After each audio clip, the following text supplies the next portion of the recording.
کیا یہ لشکر خندق عبور کر سکتا ہے؟ یہی ایک صورت ہے کہ کعب مدینے کے اندر مسلمانوں پر شب خون مارنے کا انتظام کرے۔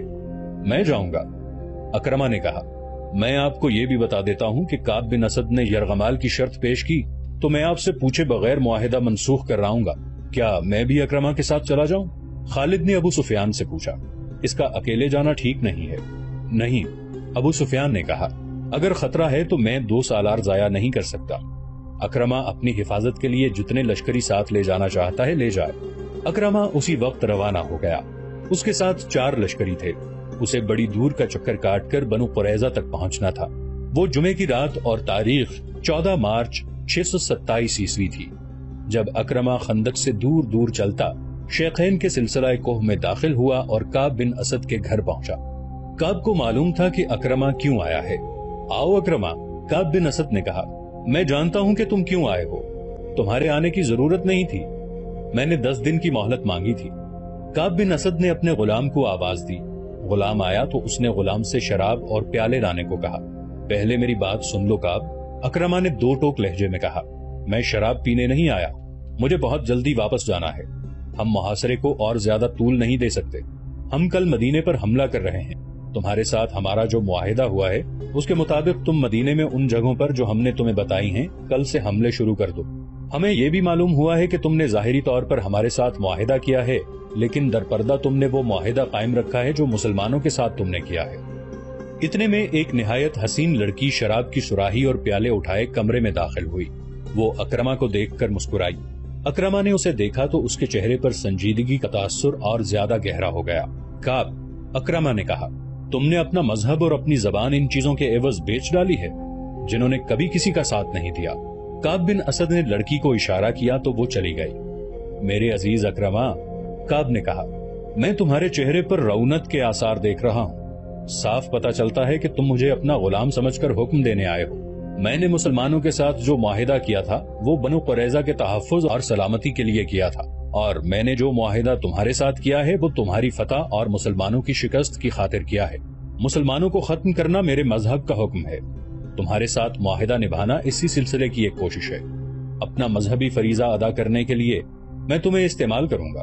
ہوئی بن اخطب سے میں نے کہہ دیا تھا کہ اہل قریش اور اہل غطفان مجھے بنو قریظہ کی سلامتی کی ضمانت دیں تاکہ ایسا نہ ہو کہ تم لوگ ناکام ہو جاؤ اور مسلمان ہم سے ظالمانہ انتقام لیں۔ نعیم رضی اللہ عنہ بن مسعود نے جو چنگاری ان لوگوں کے درمیان پھینک دی تھی وہ اکرمہ کے سینے میں سلگ رہی تھی۔ نعیم رضی اللہ عنہ نے اکرمہ کے ذہن میں ابو سفیان کی معرفت پہلے ہی ڈال دیا تھا کہ کعب افراد کی صورت میں ضمانت مانگے گا۔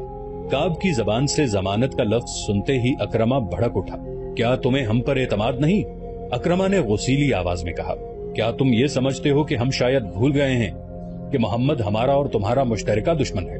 میں یہ نہیں کہتا جو تم کہہ رہے ہو، کعب بن اسد نے کہا، لیکن میں یہ ضرور کہوں گا کہ اپنے مشترکہ دشمن کو جتنا میں جانتا ہوں اتنا تم نہیں جانتے۔ میں اعتراف کرتا ہوں کہ جو عقل خدا نے محمد کو دی ہے وہ ہم میں سے کسی کو نہیں دی۔ میں اس کی ضمانت چاہتا ہوں۔ کہو تمہیں کیسی ضمانت چاہیے؟ اکرمہ نے پوچھا۔ قبیلہ قریش کے چند ایک سرکردہ افراد ہمارے پاس بھیج دو، کعب بن اسد نے کہا۔ میں کوئی نئی بات نہیں کہہ رہا اکرمہ، یہ ہمارا تمہارا دستور ہے، اس رواج اور شرط سے تم واقف ہو۔ میں نے ضمانت کے طور پر یرغمال میں لینے والے آدمیوں کی تعداد نہیں بتائی، یہ تعداد تم خود مقرر کر لو۔ تم جانتے ہو کہ معاہدے کی خلاف ورزی کرو گے تو تمہارے ان سرکردہ افراد کو ہم قتل کر دیں گے۔ انہیں تم قتل نہیں کرو گے، اکرمہ نے بھڑکی ہوئی آواز میں کہا، تم انہیں مسلمانوں کے حوالے کر دو گے۔ کیا کہہ رہے ہو اکرمہ؟ کعب بن اسد نے حیرت اور پریشانی کے لہجے میں پوچھا۔ کیا تم مجھے اتنا ذلیل سمجھتے ہو کہ میں تمہیں یہ دھوکہ دوں گا کہ تمہارے قبیلوں کے سرداروں کو مسلمانوں کے ہاتھوں قتل کرواؤں گا؟ مجھ پر اعتبار کرو۔ یہودی پر اعتبار کرنا ایسا ہی ہے جیسے کسی سانپ پر اعتبار کر لیا ہو، اکرمہ نے غصے کے عالم میں کہا۔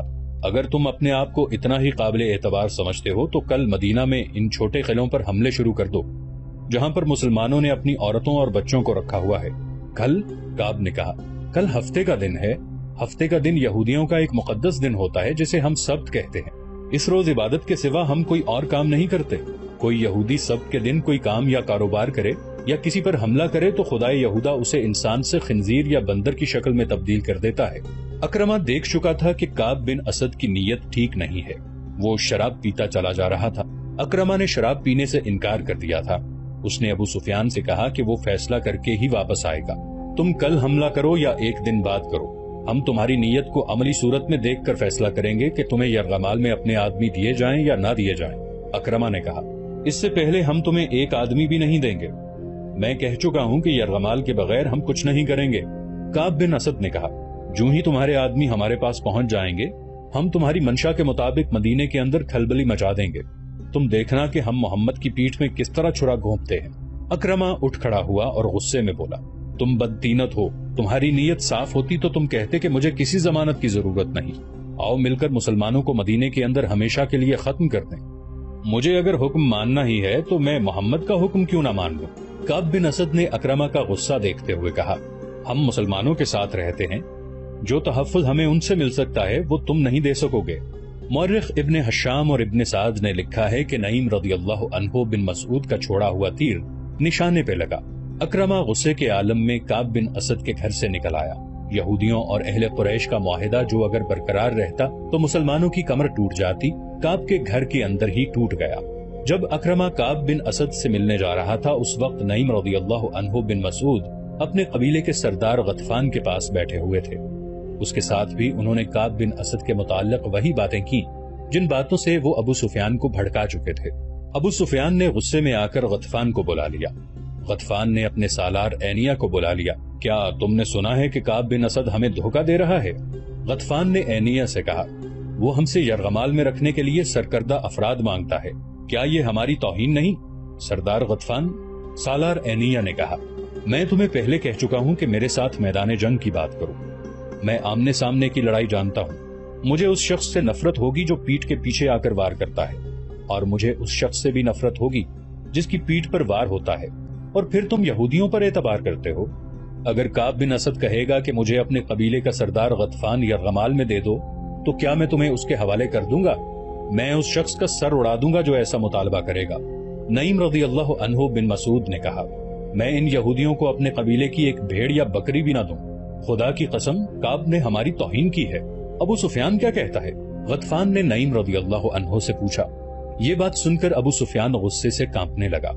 نعیم رضی اللہ عنہ نے کہا، ابو سفیان کہتا ہے کہ وہ کعب بن اسد سے اس توہین کا انتقام لے گا اور اسے انتقام لینا چاہیے.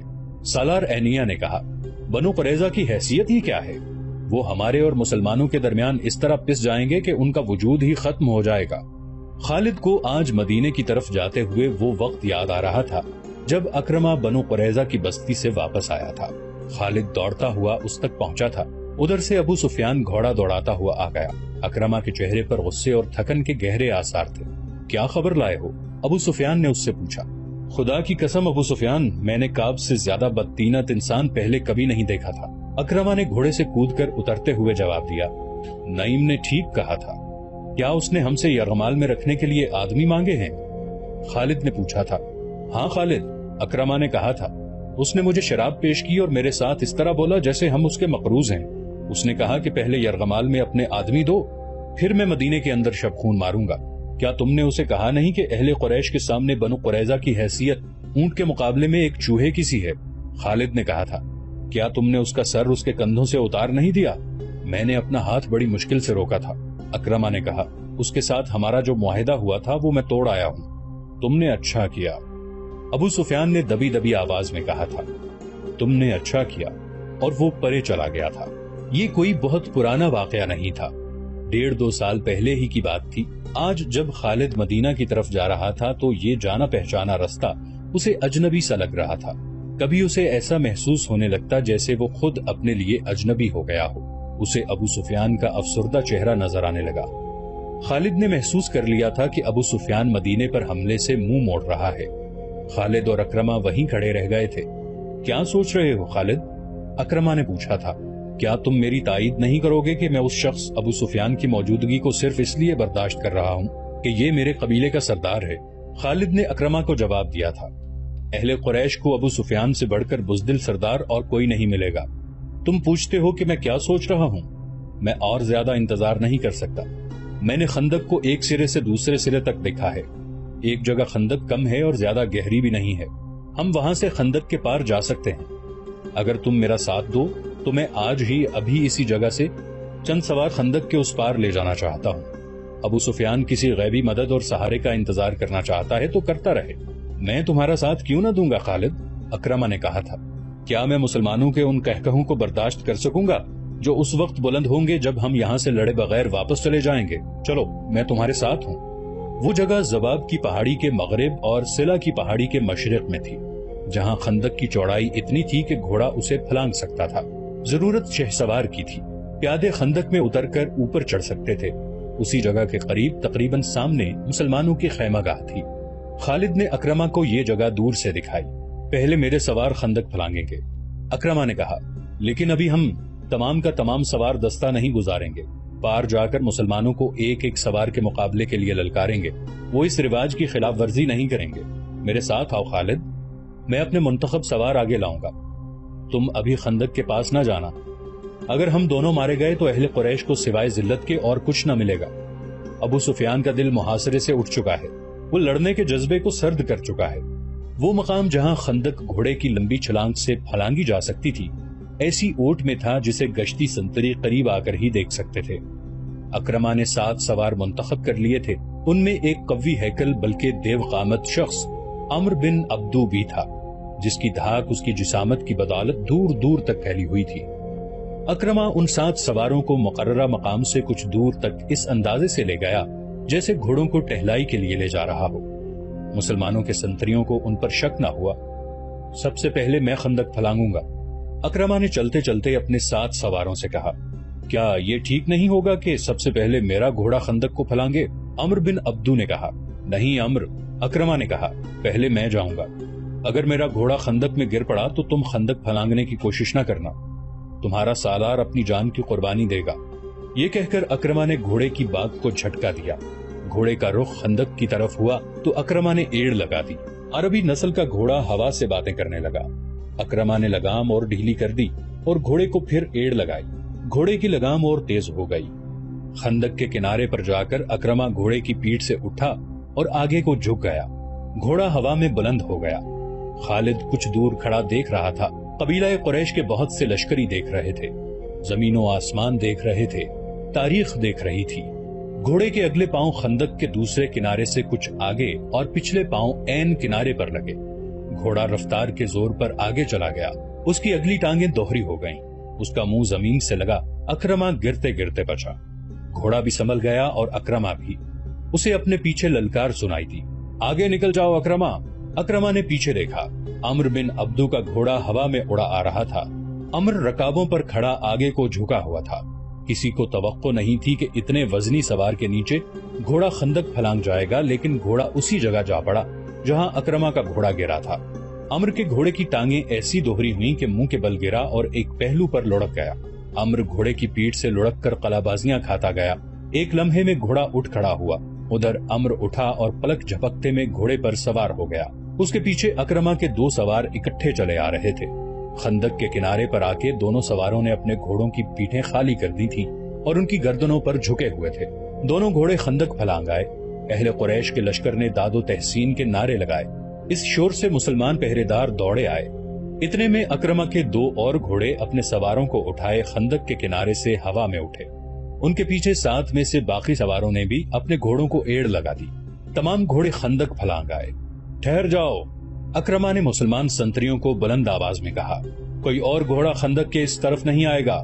محمد کو بلاؤ، تم میں سے جو سب سے زیادہ بہادر ہے اسے لاؤ۔ وہ میرے ایک آدمی کا مقابلہ کر کے گرا لے تو ہم سب کو قتل کر دینا۔ خدا کی قسم، ہم تمہارا خون اس ریت پر چھڑک کر واپس چلے جائیں گے۔